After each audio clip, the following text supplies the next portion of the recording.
Before we get started, make sure to subscribe to the channel and like this video.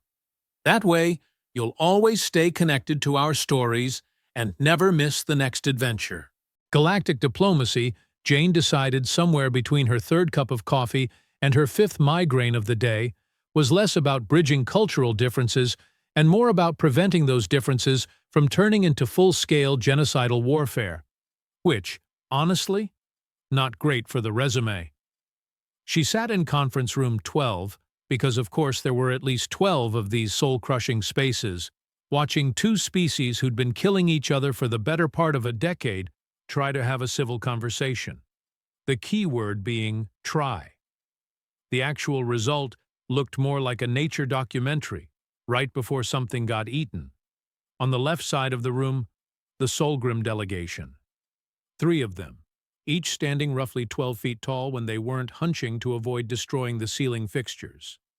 Fur the color of burnt copper, muscles that had muscles, and teeth that could probably bite through a shuttle hull if they got annoyed enough. Their lead negotiator, Gorvin, sat in a chair that had been specifically reinforced for his weight and still groaned ominously every time he shifted. On the right side, the Fenth. 32 of them. They traveled in packs, apparently, each standing maybe 3 feet tall if you counted their ears. Covered in sleek gray fur, with hands that had too many fingers, and eyes that tracked every movement in the room like tiny, paranoid security cameras. They chittered constantly among themselves, a sound that Jane's translator rendered as a mix of insults, tactical assessments, and what might have been grocery lists. Hard to tell. Between them, Jane. One exhausted human diplomat who'd somehow gotten assigned to the single most doomed peace negotiation in this sector of the galaxy. Lucky her. The Fenth colonies, Gorvin was saying, his voice like gravel being crushed by larger gravel, were established on worlds we had already claimed. This is documented. This is fact. They are thieves and squatters. The translator gave his words an oddly formal quality, which almost made you forget that he could probably rip a person in half without breaking a sweat.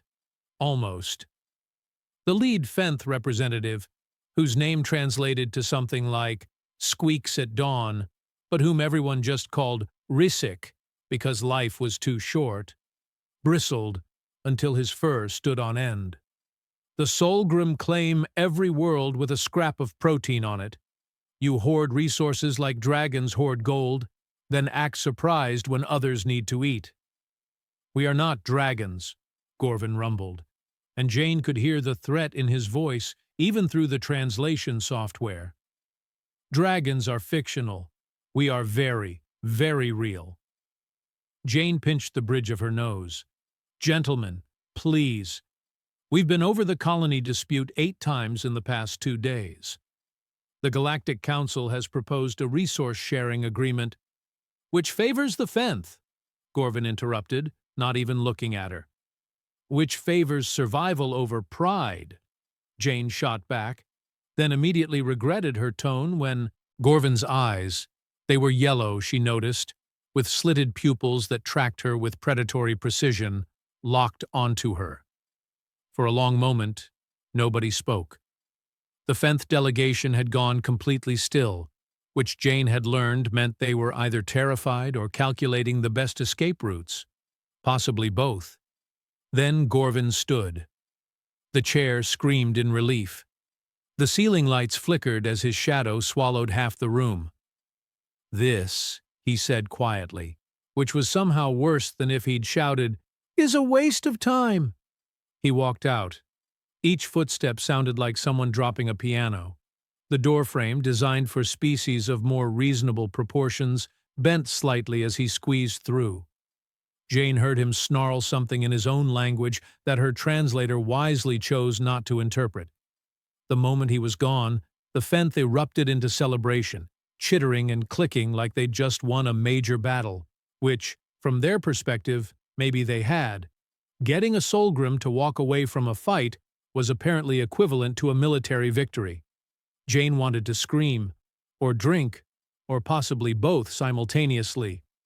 "Well," said a clicking voice behind her, That could have gone worse. She turned to find Risipok standing in the doorway, all 6 legs planted firmly on the ground, mandibles working on what appeared to be a protein bar. Her supervisor was Ikshari, insectoid, chitinous, and blessed with the kind of unflappable calm that came from either extreme wisdom or complete emotional detachment. Jane suspected the latter. How exactly could that have gone worse? Jane asked. He walked out. The negotiations are dead. He could have eaten someone. Rispak took another bite of the protein bar, which looked deeply wrong given that he didn't technically have a mouth, just mandibles that sort of mashed things into paste. That would have required significantly more paperwork. Jane stared at him. You're joking. I am not. Form 8842C, interspecies consumption during diplomatic proceedings. 15 pages, triplicate, terrible form, very outdated language. Sometimes Jane forgot that the Galactic Council ran on bureaucracy the way ships ran on fuel. Everything was forms and procedures and regulations that had been written by committee approximately 6,000 years ago and never updated. So what do I do now? Jane asked, watching the 10th delegation file out, still celebrating their victory. The Solgrim and Fenth are going to go back to killing each other the moment they leave this station. Rispak's antennae twitched in what might have been the insectoid equivalent of a shrug. You could try speaking with Gorvin privately. Solgrim respect directness. And, statistically speaking, they eat humans less frequently than other species. That's not as comforting as you think it is. It wasn't meant to be comforting. It was meant to be statistical. Risipok turned to leave, then paused.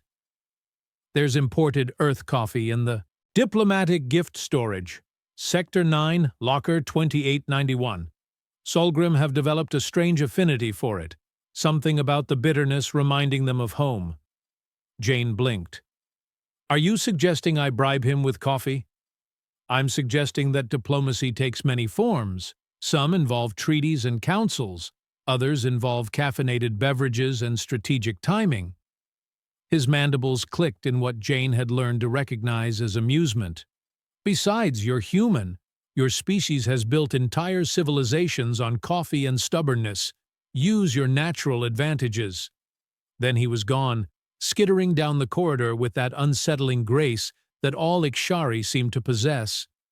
Jane stood alone in conference room 12, surrounded by chairs designed for species she'd never meet, under lights that hummed at frequencies that made her teeth ache, on a space station that represented the galaxy's desperate attempt to not kill itself.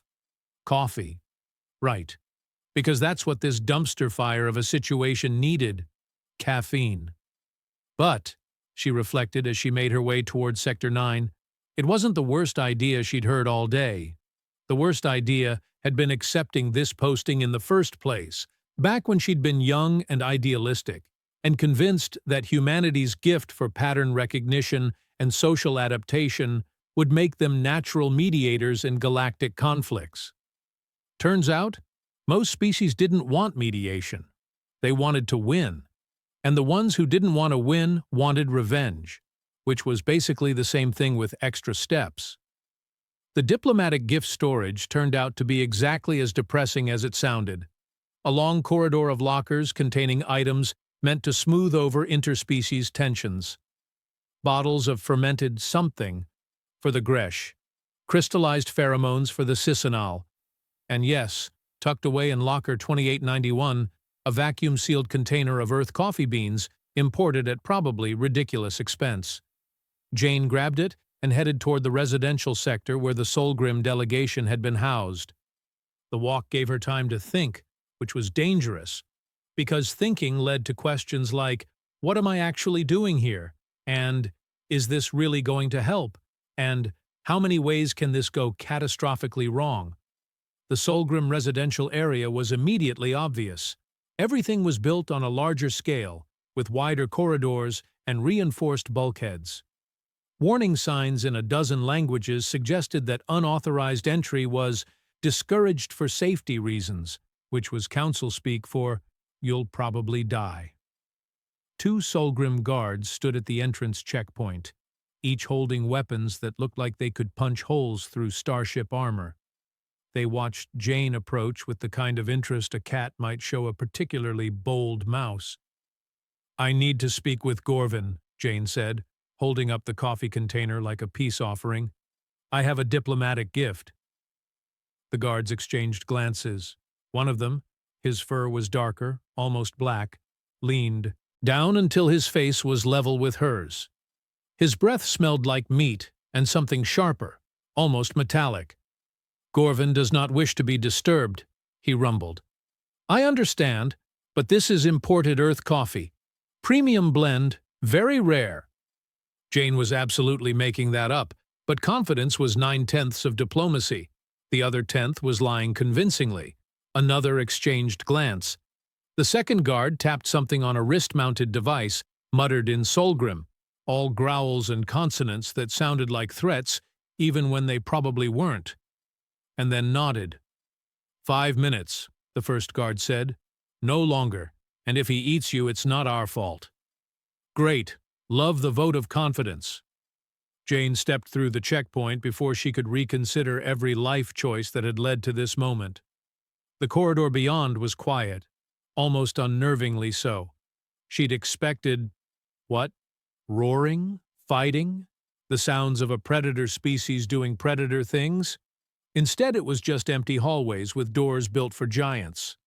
Gorvin's quarters were at the end of the corridor, marked with a symbol that her translator rendered as either his name or possibly a territorial warning. Hard to tell with Solgrim. Jane knocked, or tried to. Her knuckles barely made a sound against the reinforced door. She was about to try again when the door suddenly opened, revealing Gorvin. He'd removed his formal diplomatic robes and was wearing something simpler, almost casual. He looked tired, Jane realized. Not angry, just exhausted. "I don't—" he started, then stopped when he saw the coffee container. His nostrils flared. "Is that?" "Earth coffee. Premium blend. Peace offering." Jane held it out, praying this worked. "Look, I know the negotiations are a disaster. I know you think this whole thing is pointless. But can we at least talk, off the record?" For a long moment, Gorvin just stared at her. Then he sighed, a sound like wind through a canyon, and stepped aside. 5 minutes, and only because that coffee smells like home. Jane stepped into his quarters and immediately froze. Because this wasn't what she'd expected at all. She'd expected weapons, trophy kills, maybe skulls arranged in intimidating patterns, because that seemed like the sort of thing a warrior species might consider tasteful interior decorating. Instead, Gorvin's quarters looked domestic. There was furniture scaled to his size, yes, but also soft fabrics draped over surfaces, and what appeared to be scratch marks on every available vertical surface, and was that a toy? A small, round object that looked handmade, sitting abandoned near the far wall? "Don't touch anything," Gorvin said quickly, moving to block her view of the interior room. "And don't—" That's when Jane felt it. Tiny claws. On her back. Climbing. She went absolutely rigid, every muscle locking up as something small and definitely alive scaled her spine like she was a particularly interesting tree. Her brain helpfully supplied about 30 different nightmare scenarios, each worse than the last. Alien parasite. Venomous creature. Some kind of attack animal that Gorvin kept as a pet and forgot to mention. "Don't move," Gorvin said, and now he sounded panicked, which was somehow more terrifying than anything else that had happened today. The claws reached her shoulder. Jane could feel whatever it was shifting its weight, tiny but surprisingly strong. Then it chirped. An actual chirp, high-pitched and curious. She turned her head very slowly and found herself face to face with possibly the least threatening thing she'd ever seen. It was a Solgrim. Miniature version. Cub, her brain supplied. Maybe the size of a house cat, with oversized paws and ears that hadn't quite grown into proportion yet, fur that was still fluffy rather than sleek, copper-colored with darker stripes, and eyes, huge, golden eyes that looked at Jane with absolutely zero fear and infinite curiosity. "Oh," Jane said faintly. "Oh, that's—" The cub chirped again and immediately tangled itself in her hair, purring. Actually purring. The galaxy's most feared apex predators purred as babies. Jane's brain was having trouble processing this information alongside everything she'd been told about Solgrim being unstoppable killing machines. "Pipsel, no," Gorvin said, reaching for the cub with hands that could crush steel but moved with desperate gentleness. "Not the human. We talked about this. No climbing the human." Pipsel ignored him completely, having discovered that human hair was apparently the most fascinating thing in the universe. She wrapped herself further into Jane's ponytail, making sounds of absolute contentment. "I'm sorry," Gorvin said, and he actually sounded mortified. "She's never seen a human before. The texture difference, she thinks you're a toy." Jane's voice came out strangled. "There's a baby. You have a baby. In your quarters. On a diplomatic station. During peace negotiations." "Yes." Gorvin's ears flattened against his skull in what Jane was learning to recognize as embarrassment. "That is accurate. Solgrim cubs are supposed to be secret. Everyone knows that. It's like the one thing every species in the galaxy knows about your people. You don't show cubs to outsiders. Ever. It's a massive cultural taboo." Also accurate. Gorvin finally managed to extract Pipsel from Jane's hair, though the cub protested with tiny growls that sounded more like squeaky toys than threats. He held her against his chest, and the size difference was almost comical. This massive warrior cradling something that could fit in a large pocket. Jane's mind was racing. This changed everything. Or possibly nothing. She wasn't sure yet. Why is she here? Why would you bring her to a diplomatic station? Gorvin's expression shifted into something Jane couldn't quite read. Pain, maybe, or grief. Her mother died 6 months ago. Attack on our colony ship, and I have no remaining family to care for her. No siblings, no parents, no mate clan. So she comes with me, everywhere. The cub, Pipsil, had calmed down, though she kept staring at Jane over her father's shoulder with those enormous eyes. Jane felt something twist in her chest. Single parent.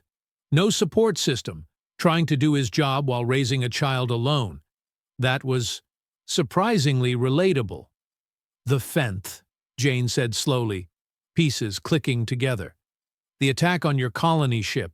That's why you're so angry. That's why these negotiations are personal. They killed 23 of us, including my mate, including 5 other cubs." Gorvin's voice had gone flat, empty. "And now the council wants me to sit across from them and discuss resource-sharing agreements, as if any amount of resources will bring back the dead." Pipsel made a questioning sound, picking up on her father's distress. Gorvin immediately shifted his tone, making soothing rumbles that Jane's translator didn't even attempt to convert. "I need you to keep this secret," Gorvin said after a moment, still focused on his daughter. "If the other delegations find out I brought Pipsel here, if my own people find out, I'll be recalled, possibly exiled. Showing a cub to outsiders is considered weakness, proof that I can't protect her properly." "That's insane," Jane said before she could stop herself. "You're protecting her by keeping her close. That's not weakness. That's just good parenting." Gorvin's ears twitched. "Humans have strange ideas about strength. Humans have surviving ideas about strength." Jane stepped closer, slowly, keeping her movements predictable. Pipsil watched her approach with interest, but not fear. "Look, I'm not going to tell anyone. That would be— she's just a kid. She doesn't deserve to be in the middle of political nonsense." "No," Gorvin agreed quietly. "She doesn't. But politics don't care what anyone deserves." Pipsel squirmed in her father's grip, reaching toward Jane again. This time Gorvin didn't stop her. The cub stretched across the gap between them, tiny paws grasping at Jane's uniform sleeve, pulling herself over like Jane was a bridge. "She likes you," Gorvin observed, sounding puzzled. "She doesn't like most people, Solgrim or otherwise." "Kids have weird taste," Jane said, but she was smiling despite herself. Pipsel had settled onto her shoulder again, this time without the hair tangling, and was purring like a small engine. "So this is why your quarters are full of destroyed furniture and improvised toys." "Teething," Gorvin said with the weary tone of every parent who'd ever dealt with a destructive phase. "She's going through her first set of fangs. Everything must be chewed. Nothing is sacred." Jane looked around the quarters with new eyes. The scratch marks weren't territorial displays. They were evidence of a bored child with sharp claws and too much energy. The soft fabrics were for comfort, not decoration. And that toy near the wall? Gorvin had probably made it himself, trying to keep his daughter entertained in an environment that was deeply unsuitable for raising cubs. "This must be impossible," Jane said, "trying to do your job while taking care of her." "It is not ideal," Gorvin admitted. He moved to a corner where what appeared to be a small nest of blankets had been constructed. A sleeping area for Pipsel, Jane realized. "During negotiations, I have to leave her here alone. She cries. I can hear her from 3 corridors away, but I cannot bring her with me, and I cannot trust anyone else to watch her." "Why not?"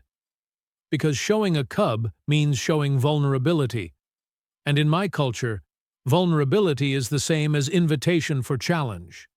If another Solgrim knew about Pipsel, they might see me as weak, might try to take my position, my resources, might—" he stopped, jaw tight, "might decide that a cub without a mother and with a father who cannot protect her properly would be better off eliminated."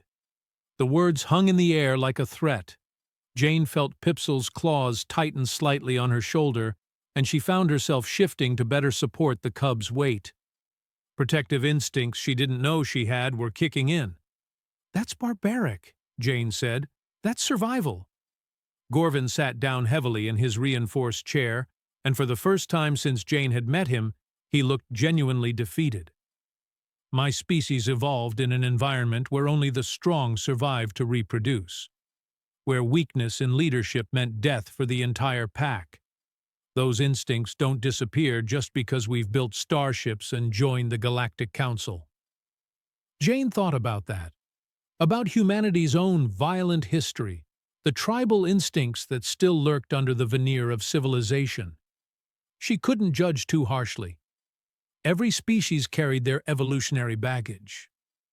"So what happens when the negotiations fail?" Jane asked. "Because they are going to fail. We both know it. The Fenth want blood for blood. You want justice that looks a lot like revenge. And the Council wants everyone to smile and pretend the past doesn't matter. Then we go back to war." Gorvin's voice was resigned. "The Fenth will attack more colony ships, will retaliate. It will escalate. And eventually the Council will step in with sanctions and restrictions, which will accomplish nothing except making everyone angrier. And Pipsel will grow up learning that the galaxy is full of enemies, that trust is weakness, that the only way to survive is to be stronger, fiercer, more dangerous than everything else around you." He looked at his daughter, still perched on Jane's shoulder, and something in his expression cracked. "I don't want that for her, but I don't know how to stop it." Jane was quiet for a long moment, thinking. An idea was forming in her mind. Absolutely insane, probably career-ending, definitely against about 60 different protocols. But it might work. Or it might get everyone killed. Really, 50-50 odds.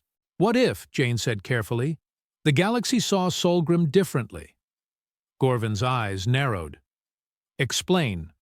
"Right now, every species looks at your people and sees apex predators, unstoppable warriors, beings to be feared and avoided. And that reputation serves you well in a lot of ways. But it also means nobody sees you as people, with families, with vulnerabilities, with children who need protecting. That is intentional, Gorvin said. Fear keeps us safe. Fear keeps you isolated, Jane corrected. And isolation means when something like the Fenth attack happens, nobody sympathizes, nobody helps, because you're just the scary monsters who probably deserved it somehow. She could see him processing that, turning it over in his mind. Pipsel chose that moment to yawn, displaying a mouth full of needle-sharp baby teeth, then immediately dozed off on Jane's shoulder, like the universe's most adorable killing machine in training. You want me to show weakness, Gorvin said flatly. To the Council, to the other species, to my own people. I want you to show humanity. Jane paused. Wrong word. I want you to show personhood. The fact that you're not just warriors, you're fathers and mothers and people who lose loved ones and grieve and try to protect your kids from a universe that's too dangerous. That would destroy my credibility. Maybe. Or maybe it would give the Fenth pause. Make them see what they're really fighting. Not just enemy soldiers, but families. Jane was warming to the idea now, even as part of her brain screamed that this was ridiculous. What if you brought Pipsel to the next negotiation session? The look Gorvin gave her suggested she'd just proposed setting herself on fire and running through the station corridors. Absolutely not. That would be, no, impossible, forbidden. Your culture forbids a lot of things that might actually help you, Jane pointed out. And right now, your culture is marching toward a war that will kill more cubs like Pipsel. So maybe it's time to break some rules. You don't understand what you're asking. I understand that business as usual isn't working. I understand that fear and strength and all the traditional methods of Solgrim diplomacy have led us to a room where nobody's listening and everybody's planning the next attack. So maybe we try something new. Jane looked down at the sleeping cub on her shoulder. Maybe we remind everyone what's actually at stake. Gorvin was silent for a long time. Jane could see the conflict playing out behind his eyes, generations of cultural programming warring with the desperation of a parent who wanted better for his child. Finally, he said, it would have to be controlled, carefully planned, not just bringing her in randomly. Agreed. And if it goes wrong, if someone tries to harm her, I will destroy them. Council laws be damned. Also agreed. You would help, even though this could end your career? Jane looked at Pipsel, still sleeping peacefully, despite the weight of the conversation happening around her. Thought about the colony ship attack, the 23 dead, the 5 cubs who never got a chance to grow up, the cycle of violence that would continue unless someone was brave enough or stupid enough to try something different. Yeah, Jane said. I'll help, because somebody has to be the idiot who thinks peace is possible. Might as well be me. Gorvin's expression shifted into something that might have been respect. Or possibly he was calculating how quickly he could eat her if this turned out to be a trick. Hard to read predator faces sometimes. Then we plan, he said. Carefully. And if this works. When this works, Jane interrupted, because confidence was still 9/10 of diplomacy. When this works, Gorvin amended, allowing the smallest hint of hope into his voice. Perhaps the galaxy will learn that Solgrim are more than monsters. Pipsel snored. It sounded like a tiny chainsaw. Jane couldn't help but laugh. Over the next 3 days, Jane became an accidental co-parent to a baby apex predator, which, honestly, wasn't on her career trajectory bingo card. But life was full of surprises. She'd sneak into Gorvin's quarters during her breaks, bringing supplies she'd scrounged from various parts of the station. Soft fabrics from the textile recycler, padding material to baby-proof the sharp corners. And yes, more coffee. Because Gorvin was running on approximately 2 hours of sleep per night, and caffeine was the only thing keeping him functional. She chewed through the door seal last night, Gorvin said during one visit, gesturing at the damaged panel with the exhaustion of someone who'd given up on having nice things. "I've repaired it twice. She waits until I'm asleep, then attacks it like it personally offended her." Jane watched Pipsel gnaw enthusiastically on what used to be a data pad.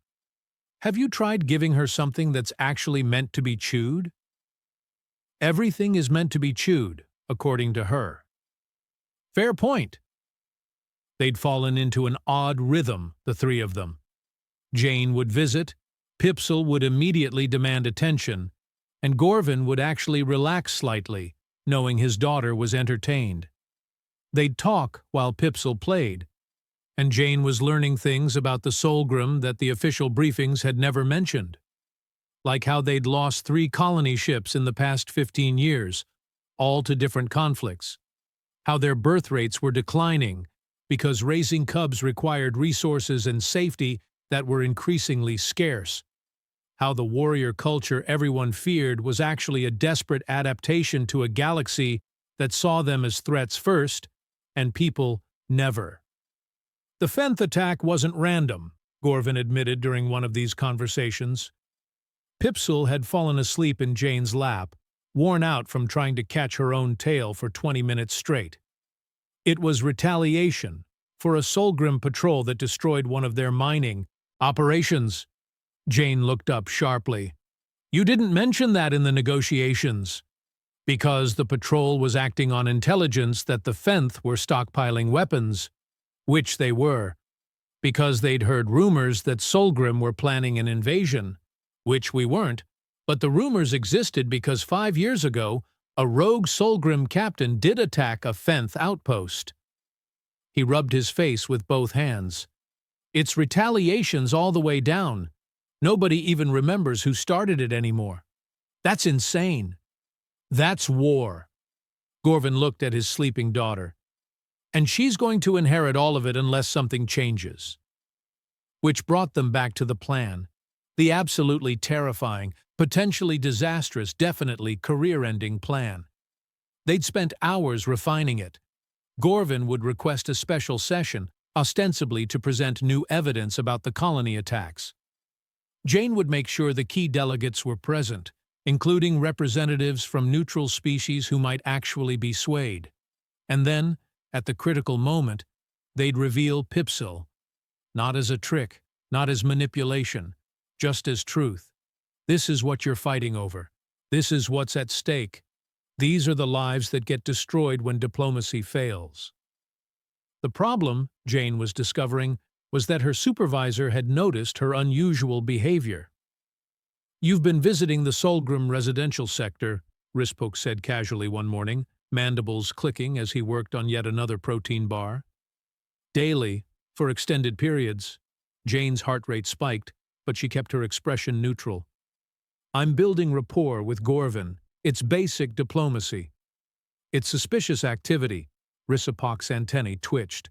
"The guards report you bring supplies, food items, fabric materials. What exactly are you doing in there?" "That's confidential," Jane said, banking on bureaucracy. "Part of ongoing negotiation strategy." "There's no form filed for ongoing negotiation strategy." "I'll file one." "You should have filed one before implementing the strategy." They stared at each other. Well, Jane stared. Risipok's compound eyes technically stared in multiple directions simultaneously, which was unsettling. "If you're doing something inadvisable," Risipok said carefully, "now would be the time to stop. And if I'm doing something necessary, then you should document it properly." He pulled out a data pad. Form 6634G. Unorthodox Diplomatic Methodology. It's designed for situations that fall outside standard protocols but serve the greater goal of conflict resolution. Sign it. Backdate it to your first visit. If this works, nobody will care about the timeline. If it fails, at least you'll have paperwork proving you tried. Jane took the pad, surprised. "You're helping me?" "I'm helping the process." Rispok's mandibles clicked in that amused way. "Also, I'm curious. Solgrim don't usually allow humans into their private spaces." Whatever you're doing, it's already unprecedented. Might as well see where it goes. It could go very badly. Most interesting things do. That's what makes them interesting. 2 days later, they were ready. Or as ready as anyone could be, for potentially the stupidest gambit in diplomatic history. Jane had fashioned a small vest for Pipsil from one of her own uniform scarves, something to make the cub look official rather than like a pet. Pipsil had tried to eat it 6 times during the fitting process, but eventually accepted the indignity in exchange for treats that Gorvin had synthesized from the food processors. Last chance to back out, Jane said the morning of the session. Gorvin was holding Pipsil, who was unusually calm, as if she sensed the importance of the moment. If we do nothing, nothing changes, and nothing changing means more death, more loss, more cubs growing up without families. He looked at Jane. Your species has a saying, yes? About fortune favoring the bold. Fortune favors the bold, Jane confirmed. Though I should mention, that phrase was coined by people who frequently died in spectacular ways. Then we'll die spectacularly. Gorvin's expression was grim but determined. Or we'll live to see something better. Either way, we tried. Pipsil chirped, completely oblivious to the weight of the moment, and tried to eat her vest again. Jane couldn't help but smile. Okay then, let's go rewrite some rules. Conference Room 12 had never been so crowded. Word had spread that Gorvin was presenting new evidence about the colony attacks, and apparently everyone wanted to see what the angry Solgrim warrior had to say. The 10th delegation occupied their usual side, 32 sets of eyes tracking every movement. Other species had sent observers, the insectoid Ikshari, the crystalline Shen, even a few of the methane-breathing frosts in their environmental suits. Jane stood near the back, heart pounding so hard she was surprised nobody could hear it.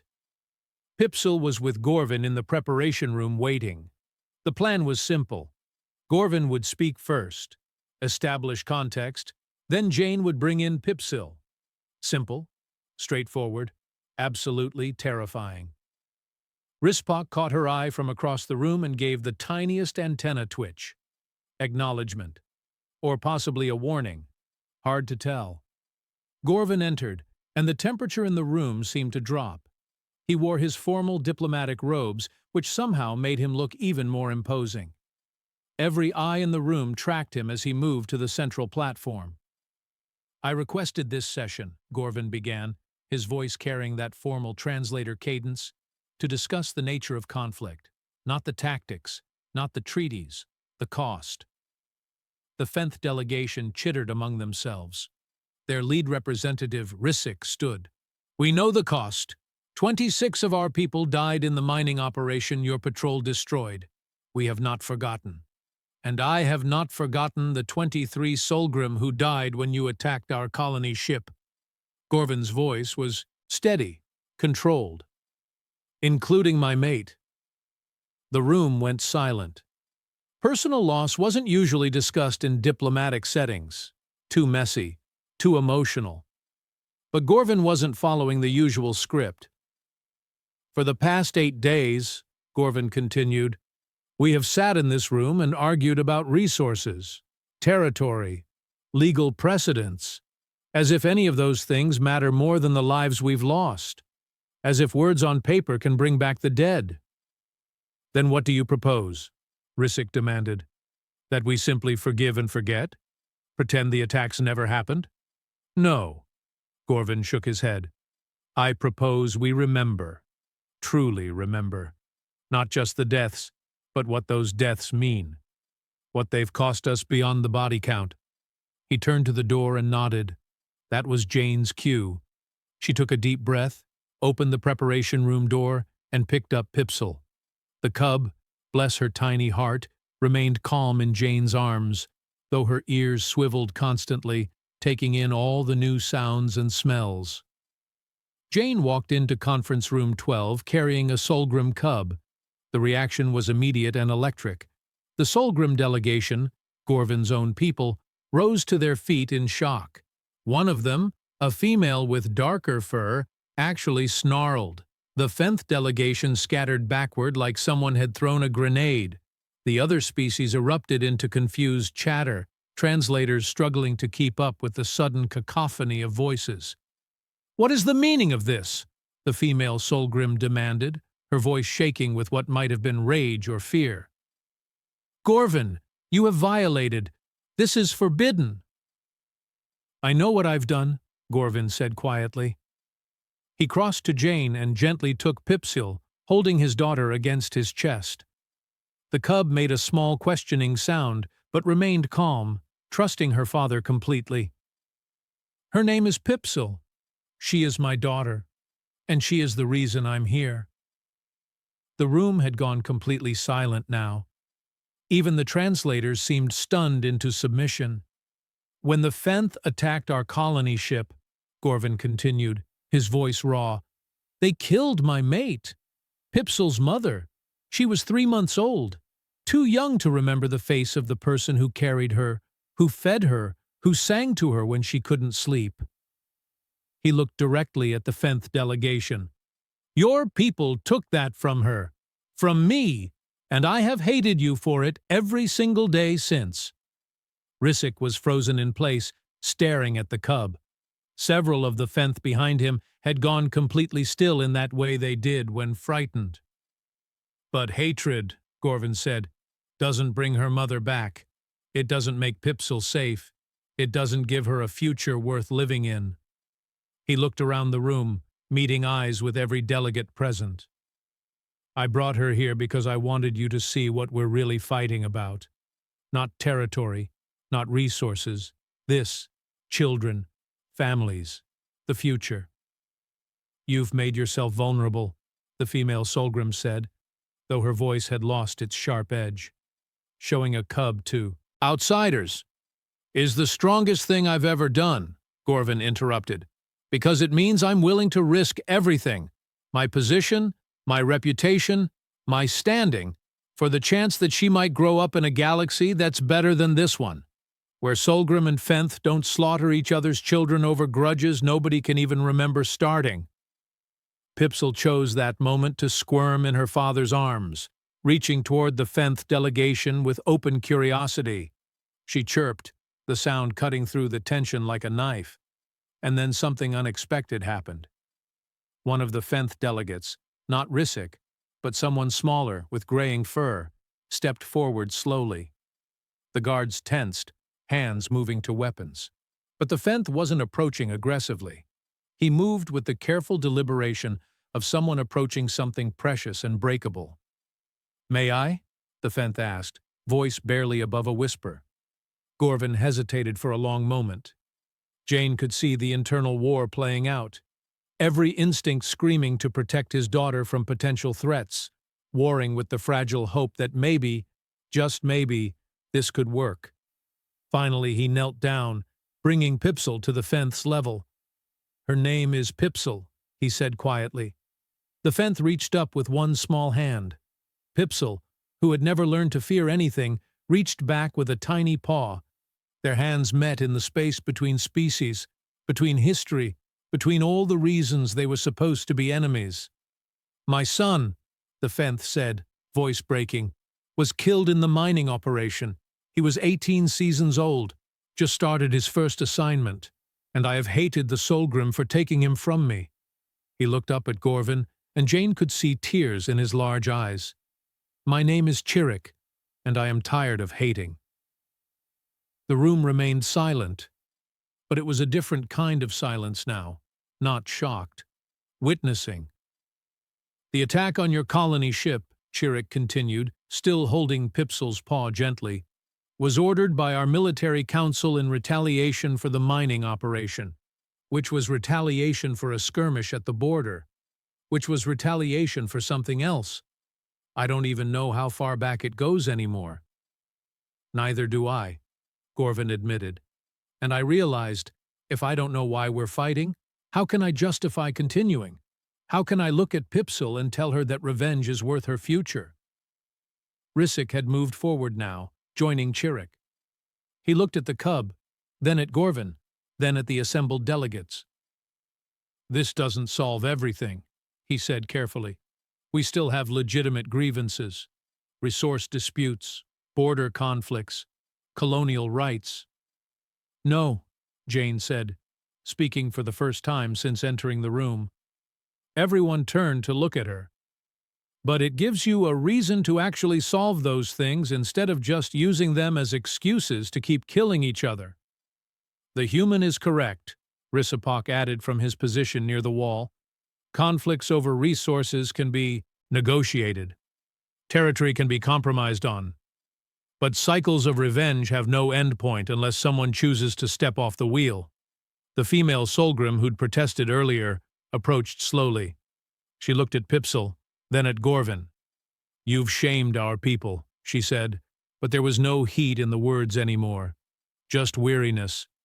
Shown weakness to our enemies. I've shown that we're people, Gorvin corrected, that we have something worth protecting beyond our reputation as warriors. If that's weakness, then I choose weakness. For her sake.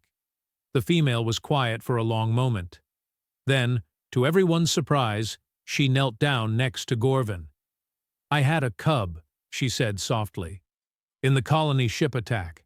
He was 6 months old, and I couldn't even admit he existed because our culture demands we hide our vulnerability.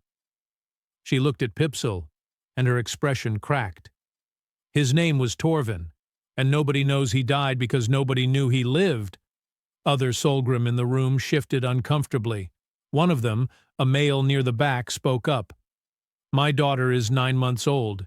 She's with my mate clan on the homeworld, and every day I'm terrified I'll get news that another attack has killed them. I have 2 cubs, another admitted. Twins, and I pretend they don't exist whenever I'm off-world because that's what we're supposed to do. The dam had broken. Solgrim, who'd hidden their families for generations, were suddenly speaking truths that had been forbidden. And the other species in the room, the Fenth, the Ikshari, the Shen, were listening with expressions that ranged from shock to understanding to something that might have been shame. This doesn't fix the past, Gorvin said, looking around at the assembly. Nothing can, but maybe, if we're willing to see each other as something more than enemies, we can build a future where cubs like Pipsil don't grow up expecting war. Pipsil, apparently bored with all the talking, yawned and snuggled into her father's chest, completely oblivious to the fact that she'd just helped rewrite decades of diplomatic precedent. Rissapak cleared his throat. I propose we reconvene negotiations tomorrow, with a focus on practical solutions rather than historical grievances, and perhaps with more honesty about what we're actually protecting. Seconded, Chirrut said quietly. The vote, when it came, was unanimous. Later, after the session had ended and the delegates had filed out in various states of shock and contemplation, Jane found herself back in Gorvin's quarters. Pipsil was asleep in her nest of blankets, exhausted from being the galaxy's most unlikely peace ambassador. That was either the bravest thing I've ever seen, Jane said, or the stupidest. Can't it be both? Gorvin asked, and he actually smiled. Jane hadn't known Solgrim could do that. You're going to face backlash from your people, Jane warned. The traditionalists won't forgive this easily. I know. But I also know that I'm not the only parent who's tired of pretending we don't have something to lose. You heard them today. All those Solgrim admitting they have cubs. That's a crack in the wall. Maybe a small one, but it's there. And the negotiations? Will be complicated, messy, probably frustrating. He looked at his sleeping daughter. But they'll be real. For the first time in decades, both sides will be negotiating because we want peace, not because the Council is forcing us to pretend. Jane's communicator chimed. A message from Rissapak. Form 6634G approved. Also, 3 new conflict assignments incoming. Apparently, you're now the specialist for impossible situations. Congratulations. She showed the message to Gorvin, who made a sound that might have been a laugh. Impossible situations. Fitting. Yeah, well. Jane looked at Pipseel, at the destroyed furniture, at Gorvin's exhausted but hopeful expression. Someone has to be the idiot who thinks peace is possible. And humans, we're really good at optimistic stupidity. Is that what your people call it? We call it lots of things. Hope, courage, stubborn refusal to accept that things can't get better. She stood to leave, then paused. For what it's worth, I think Pipsel's lucky, having a father willing to risk everything for her future. I think the galaxy is lucky, Gorvin said quietly, having humans willing to help us find it. Jane left him there, watching over his sleeping daughter, and made her way back to her own quarters. The station hummed around her, full of species trying to coexist despite centuries of baggage and mistrust. It was messy and complicated and frequently frustrating, but for the first time since arriving, Jane thought maybe, just maybe, they had a chance. Her communicator chimed again. Another message from Risipok. First new assignment. Mediating territorial dispute between the Gresh and the Poloi. They've been fighting for 800 years. Good luck. Jane looked at the message, looked at her cold coffee, looked at the endless reports waiting on her desk. Then she smiled, made a fresh pot of coffee, and got to work. Because somebody had to be the galaxy's idiot optimist. Might as well be her.